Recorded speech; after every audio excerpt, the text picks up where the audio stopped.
একবার নাচো মা, একবার নাচো নাচো গো শ্যামা নাচো কেমন করে, একবার নাচো মা, একবার নাচো মা।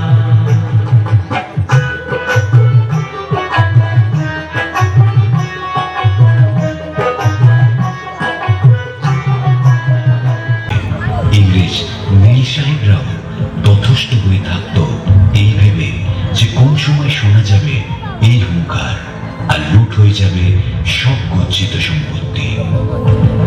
ভাবছেন তো কারা আসতো এই হুঙ্কার দিয়ে? ঠিক ধরেছেন, আজকের দিনে বিভিন্ন বাংলার গল্পের সেই চরিত্র, বাংলার ডাকাত।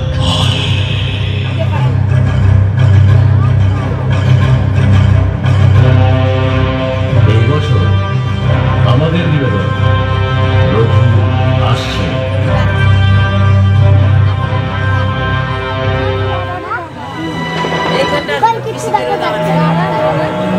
আজ থেকে প্রায় 200 বছর আগে এমন একটি সময়কাল যখন ব্রিটিশ শাসন ও জমিদারি প্রথা একত্রে মিলিত হয়ে দেশে খেটে খাওয়া মানুষ, কৃষক, মজুতদারদের ওপর বিভিন্ন রকম জুলুম চালিয়ে যাচ্ছে। নানা রকম প্রলোভন দেখিয়ে তাদের চাষের জমি কেড়ে নেওয়া হচ্ছে।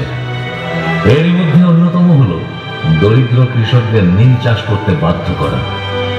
প্রায় বেশিরভাগ কৃষক এই চুক্তি মানতে বাধ্য হলেও বেশ কিছু কৃষক এই চুক্তি মানতে রাজি ছিল না, কারণ তারা চায়নি যে তাদের কষ্টের সেই চাষের জমি নীলকরদের হাতে চলে যাক। এই জমি একবার চলে যাওয়া মানে তাকে আর পুনরায় ফেরত পাওয়া যাবে না। সেই রকমই একজন ছিল রঘুর বাবা, যাকে জমিদার বারবার বলা সত্ত্বেও সে মানতে রাজি হচ্ছিল না। তাই একদিন রেগে ফুলে ফেপে জমিদার তার দলবল নিয়ে এবং সাথে ব্রিটিশ পুলিশদের নিয়ে রঘুদের বাড়ি ঘেরাও করে।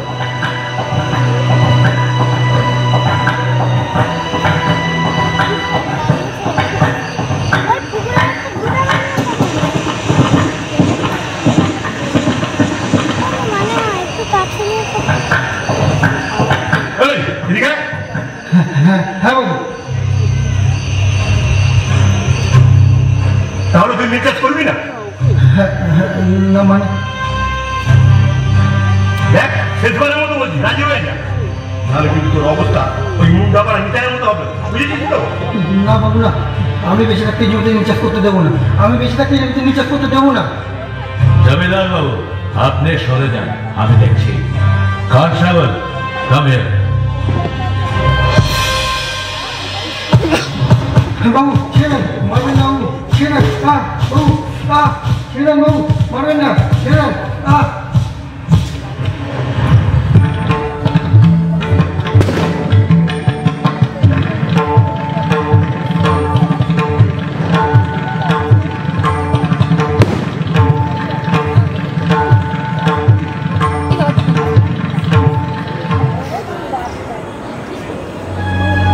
জোর করে কেড়ে নেওয়া হয় রঘুদের সমস্ত চাষের জমি এবং গুরুতর আঘাত করা হয় রঘুর বাবার মাথায়।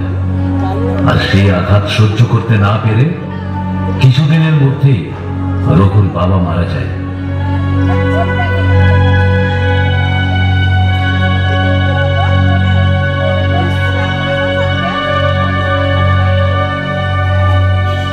বাবা হারানোর যন্ত্রণা উপেক্ষা করেও রঘু শক্ত হয়ে নিজেকে প্রতিজ্ঞাবদ্ধ করে এবং প্রতিশ্রুতি দেয় যে সে এই ব্রিটিশ শাসন ও জমিদারি জুলুমের বিরুদ্ধে রুখে দাঁড়াবে।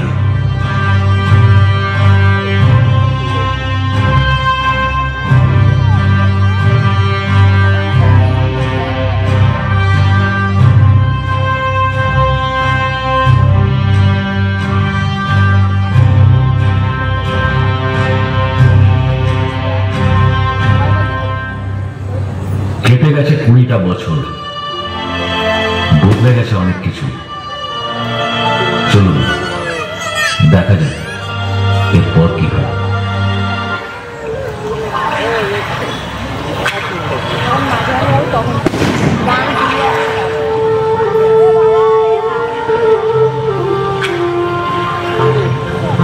ও মাঝি রে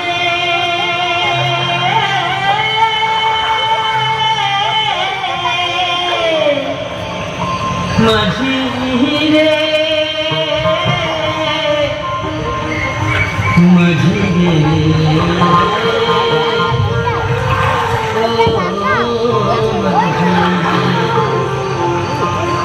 ও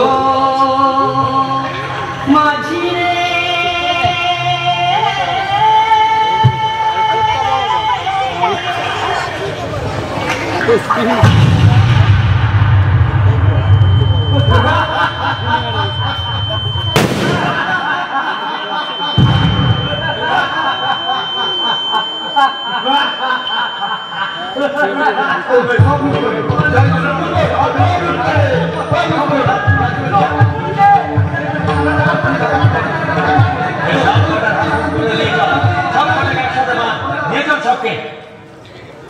কি সুন্দর মানিয়েছে নৌকা। লুট হলো নৌকো। কি পাওয়া গেল এই নৌকো থেকে? দিনের পর দিন গরিব অসহায় মানুষগুলোকে অত্যাচার করে তাদের থেকে সমস্ত কিছু ছিনিয়ে নিয়ে নিজেদের ভান্ডার ভরে কিছু ধনী অসাধু ব্যবসায়ী ও জমিদাররা সেই প্রচুর ধন সম্পদ নিয়ে অন্য গ্রামে পাড়ি দিচ্ছিল।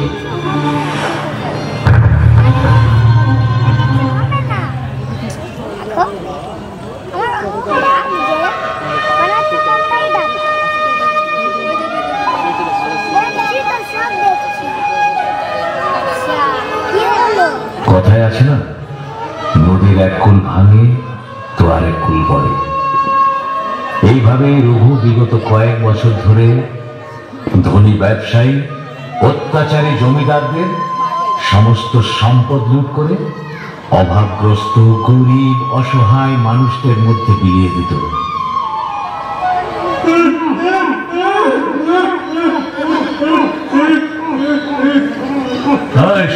চুপ করে বস, নড়ে চানে বেরো।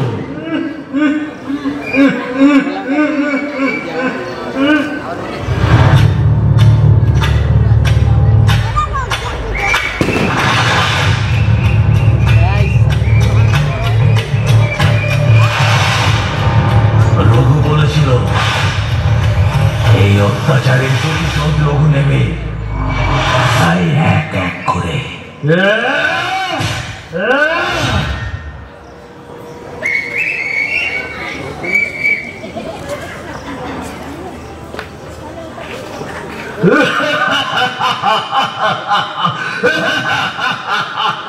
রঘু গরিব মানুষদের কাছে ভগবান হয়ে গেছিল, কারণ সে যা কিছু লুট করত সেই সব গরিব অসহায় মানুষদের মধ্যে বিলিয়ে দিত।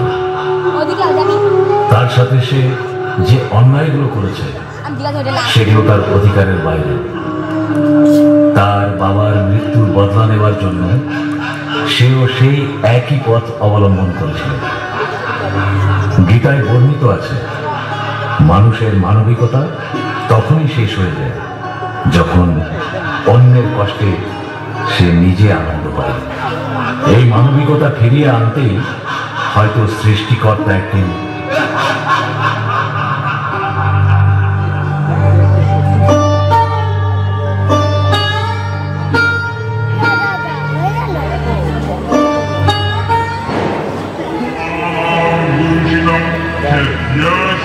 রঘু ডাকাতি করতে যাওয়ার আগে খুব জাঁকজমক করে মায়ের পুজো দিত, সাথে একটি বলিও দিত মাকে রক্ত দেওয়ার জন্য।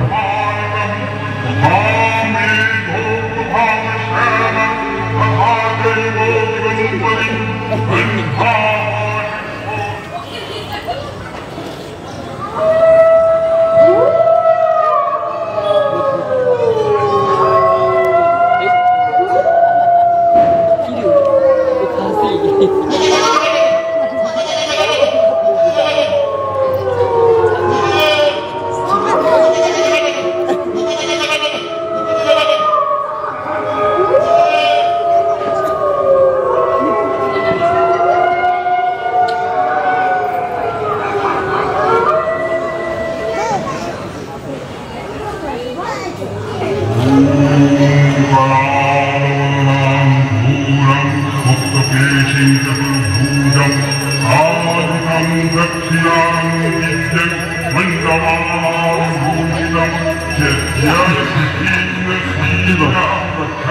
না তুই বল, আমার ভয় করছে।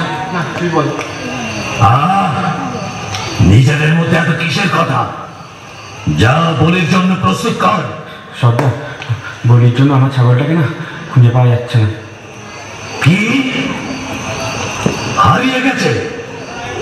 এইখানে ছিল, অনেক খুঁজে দেখেছি, আশেপাশে কোথাও নেই। তাহলে কি হাওয়ায় মিলিয়ে গেল? শিগগির যা, যাকে পাবি তাকে নিয়ে আয়। মাকে এক্ষুনি রক্ত দিতে হবে। আচ্ছা সর্দার, আমরা এক্ষুনি বেরোচ্ছি।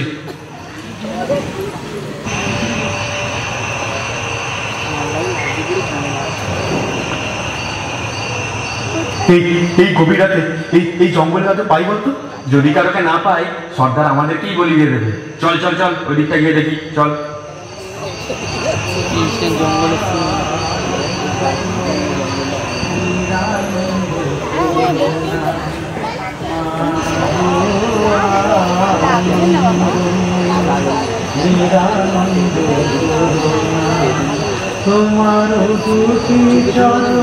দাঁড়া, মনে হয় কেউ আসছে। গানের আবার শুনতে পাচ্ছিস? চল চল চল চল চল চল চল, চল পেয়ে গেছি। কে তুই? এত রাতে জঙ্গলে কি করছিস? আমি তো বাবা মায়ের সেবক। তা তোমরা কে বলো দেখি? আমরা? এই চল আমাদের সঙ্গে, তোকে মায়ের কাছে নিয়ে যাবো। হ্যাঁ, মায়ের কাছে নিয়ে যাবে? তাহলে যখন মায়ের কাছে নিয়ে যাবে বলছো, চলো। চল চল চল।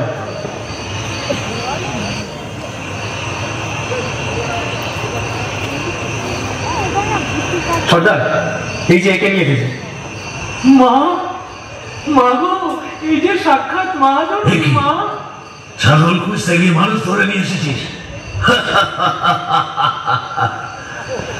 হয়তো সবই মায়ের ইচ্ছে। নিয়ে আয় ওকে। চল। কোথায় নিয়ে যাচ্ছ আমাকে? আমি যে মায়ের কাছেই থাকতে চাই। চল চল।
মা, মা, এ কি রূপ দেখালি তুই মা?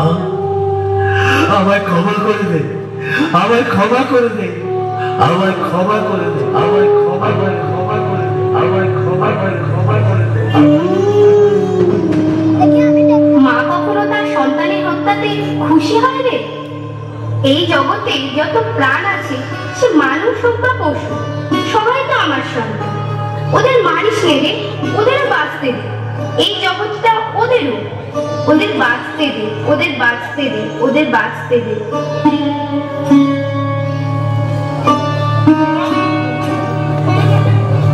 কথিত আছে, এই ঘটনার পর থেকে প্রাণের বলি দেওয়ার যে প্রাচীন প্রথা বা নিয়ম, সেটি ধীরে ধীরে কমে যায়।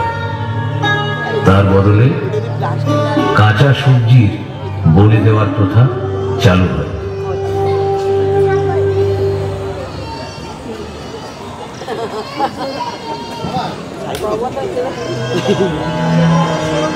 মানুষ নাকি সৃষ্টিকর্তার দ্বারা তৈরি উন্নত মস্তিষ্ক সম্পন্ন শ্রেষ্ঠতম জীব। আচ্ছা, আমরা কি আসলেই শ্রেষ্ঠ? নিজেদের কিছু বাড়তি খাদ্যের চাহিদা মেটানোর জন্য আমরা প্রতিনিয়ত মেরে ফেলছি অন্যান্য জীবকে। একটি সার্ভে অনুযায়ী সারা বিশ্বে প্রতিদিন স্থলজ জলজ পক্ষী সব মিলিয়ে প্রায় 650 কোটি প্রাণী হত্যা করা হয় শুধুমাত্র খাদ্যের জন্য। হ্যাঁ, ঠিকই শুনেছেন, আমরা একটা উন্নত মস্তিষ্ক সম্পন্ন, তাই না? যারা খাদ্যের প্রয়োজন ছাড়াও শুধুমাত্র নিজেদের বিনোদনের জন্য খাঁচায় আটক করে রাখে অসংখ্য জীবকে। আচ্ছা, আমরা কি কখনো ভেবে দেখেছি অনন্ত এই মহাকাশে কোনো অজানা জীব যারা হয়তো মানুষের থেকেও অনেক উন্নত, কোনোভাবে তারা যদি মানুষের পৃথিবীতে এসে আমাদের উপর এইভাবে অত্যাচার চালায়, খাঁচায় আটক করে রাখে, বাড়তি খাদ্যের জন্য আমাদের ব্যবহার করে, তখনই হয়তো আমরা বুঝতে পারব ওদের না বলা কষ্টগুলো, ওদের মুখভঙ্গিতে চাওয়া প্রাণ ভিক্ষা, ওদের বাকরুদ্ধ আর্তনাদ।